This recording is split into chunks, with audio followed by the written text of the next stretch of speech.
Hi, I'm Jess Barrow, and this is the Ed Voices podcast. Today, I'm going to be talking with Dr. Myeisha Phillips.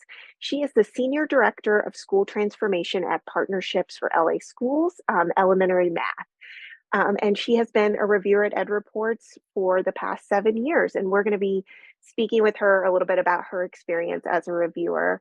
Hi, Myeisha. Thanks so much for joining us. Would Hello. love to hear I would love to hear a little bit more about you, your journey in education as we sort of dive into this conversation. Absolutely. So I have been in education for over 20 years. I did start out as a teacher. I taught sixth and eighth grade math and science. I was a teacher for almost a decade. From there, I moved into the role of math coach.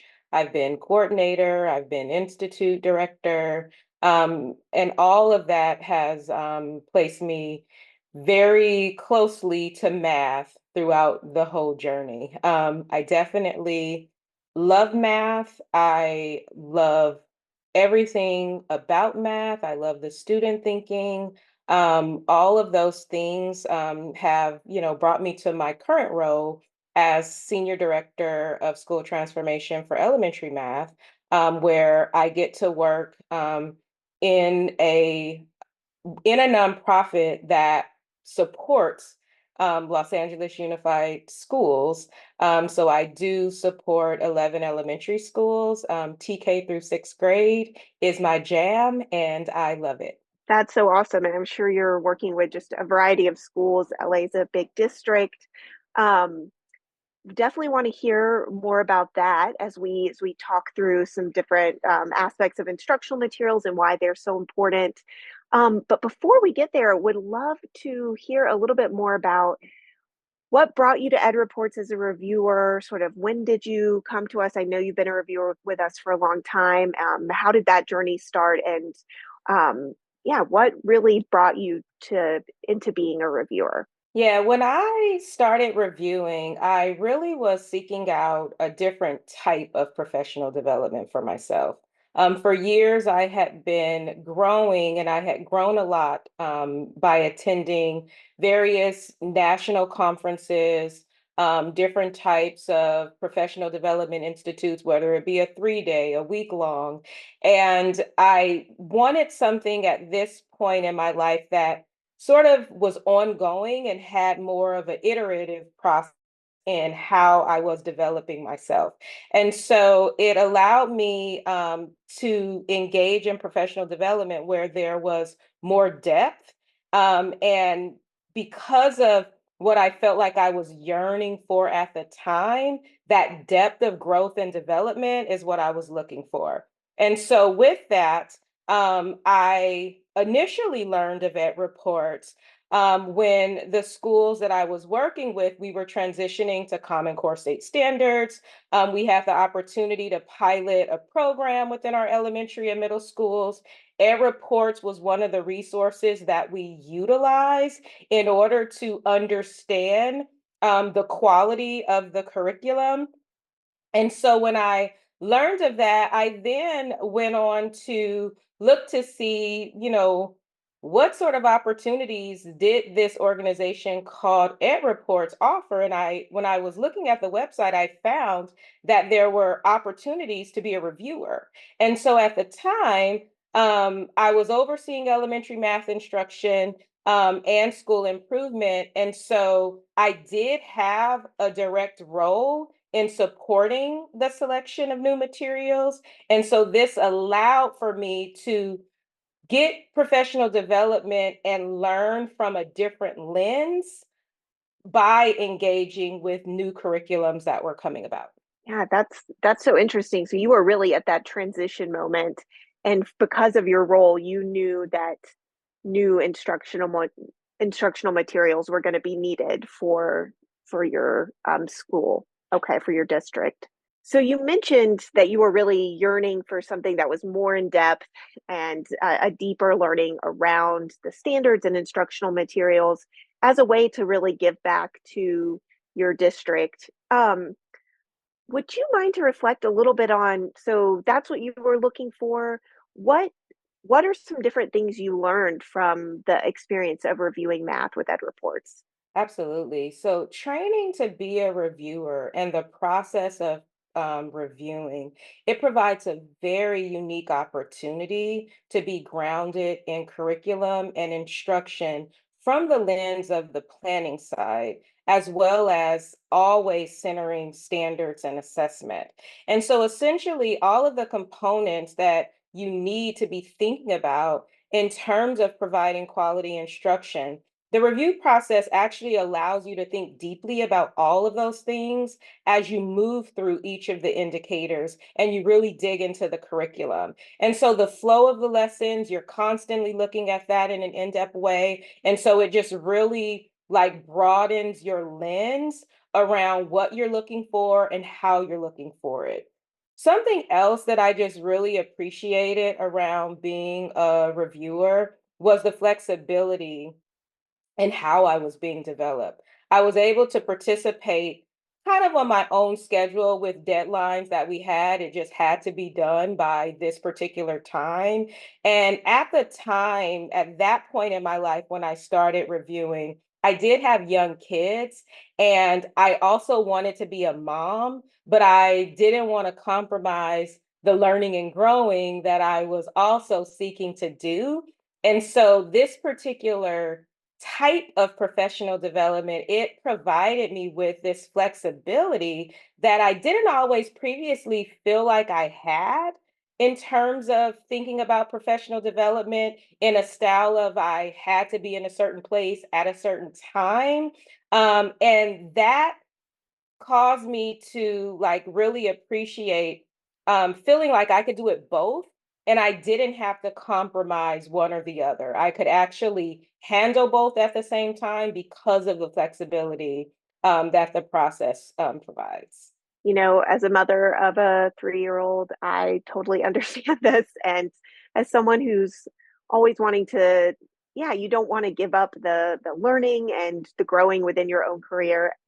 And you're also very devoted to your family. So it's can often be a tough balance to strike. So I appreciate that, especially in that moment in time, that's what you were really looking for.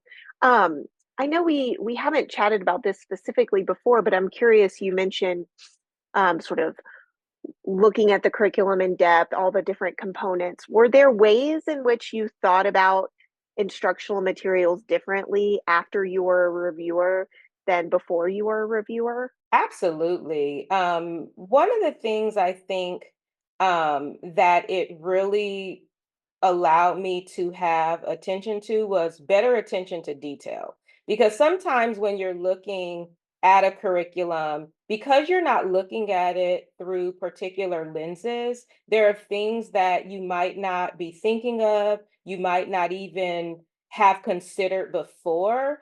But because of the structure of the indicators and how you're really going deep in all of these areas and you're like constantly going back to the curriculum, but each time you're looking through a different lens, it actually allows you to see more and ultimately appreciate more about the time that has been placed into the curriculum. And it also helps you to understand better ways to leverage use of curriculum and not just necessarily if that particular curriculum, because of course you're not using that curriculum, but just more generally, it helps you to appreciate like what's in a curriculum, what it entails. It also helps you to know like what to look for and where you might need to be looking for it in order to find it.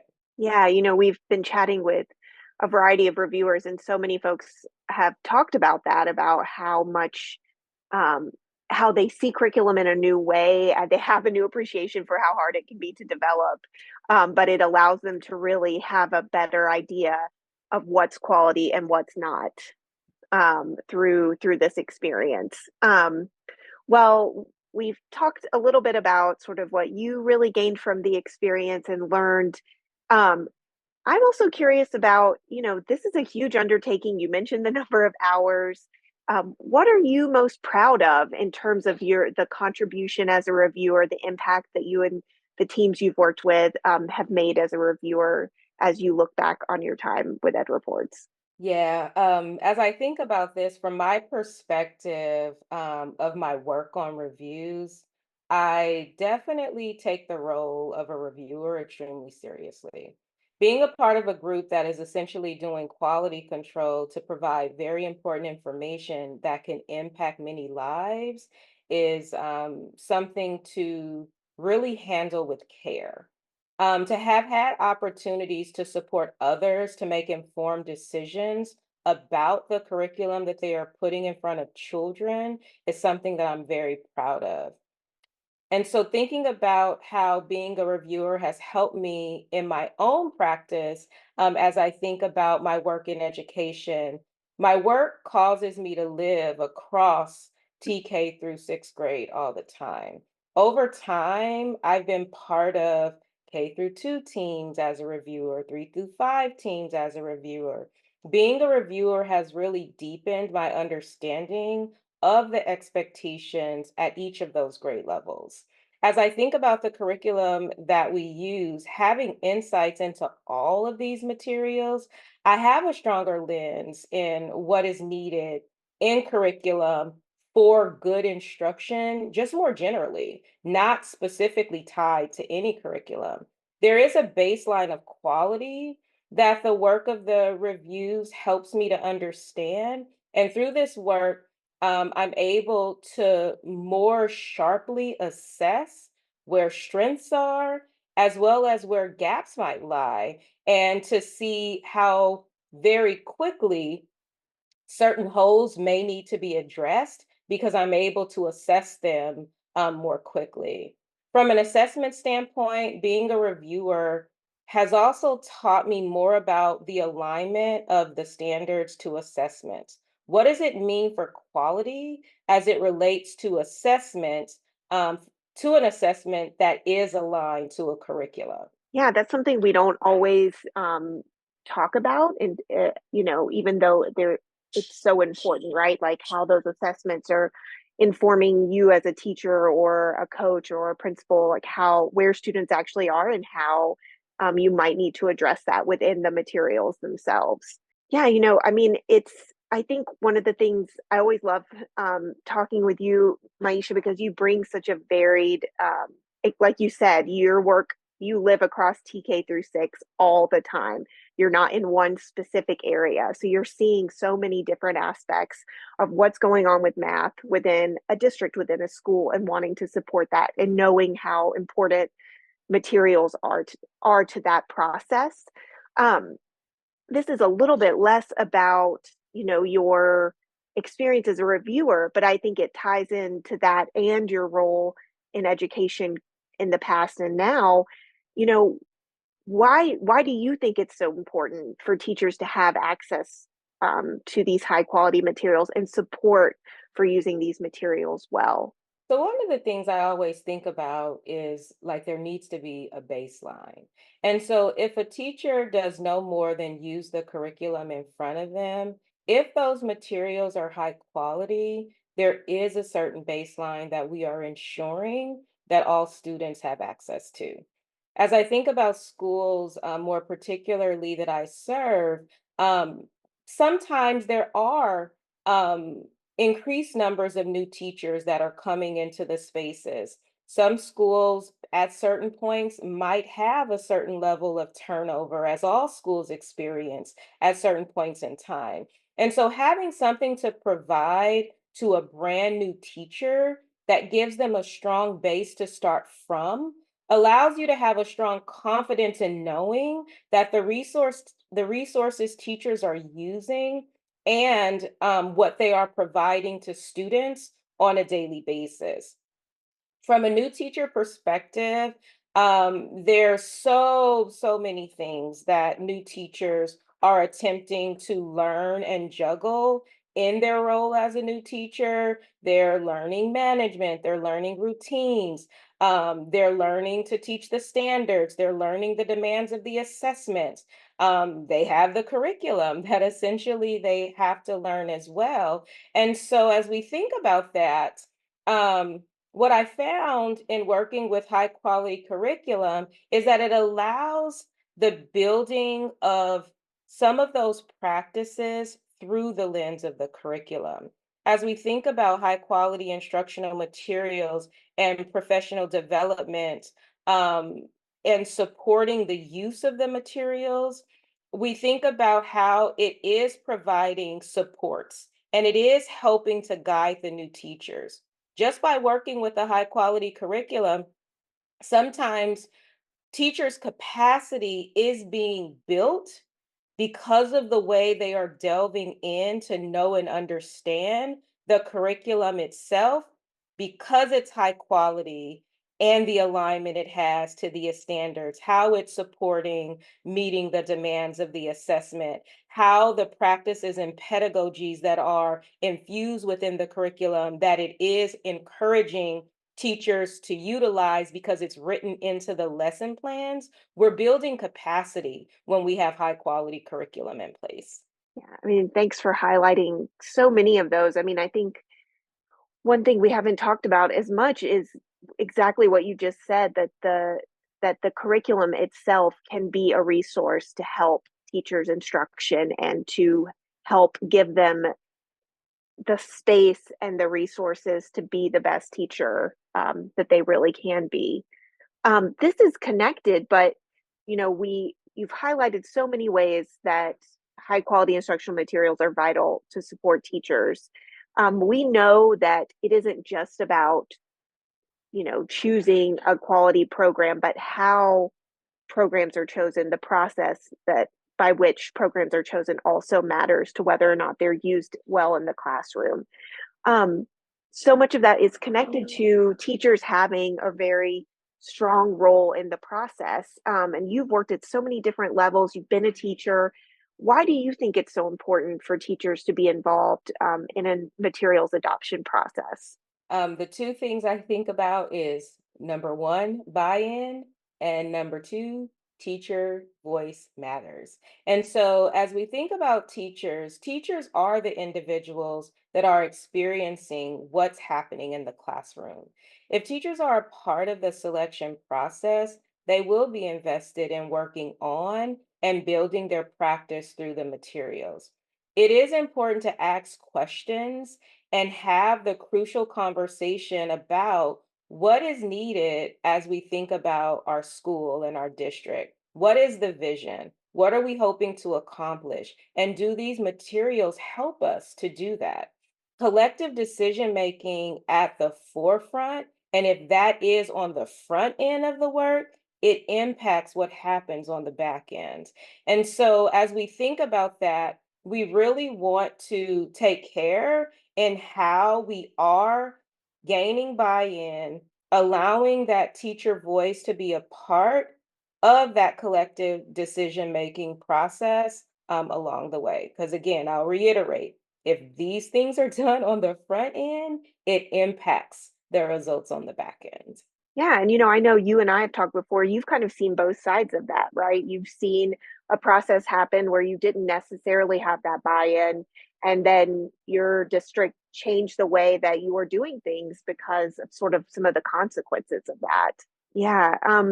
Myeisha, I just want to say, first of all, thank you so much for all of your work these past 7 years and everything you've done to contribute to having more information and knowledge in the field about math materials. It's truly shaping so many districts beyond the ones that you're directly working with.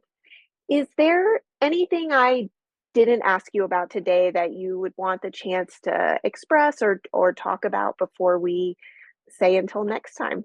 I guess the only thing that I would say is that definitely like high quality materials matter.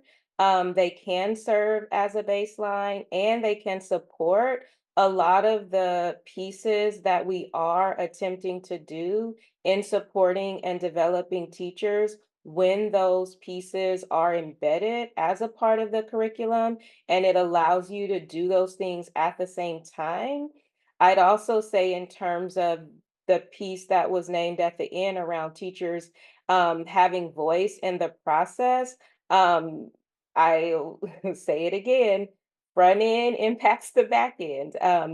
It's super, super important that we do really allow teachers to be a part of that. That would be the only thing that I'd add and reiterate. Okay. Well, thank you so much. Always love talking to you and feel like I learn something every time. We hope that we'll be chatting with you again soon. Absolutely. Thank you so much for the opportunity.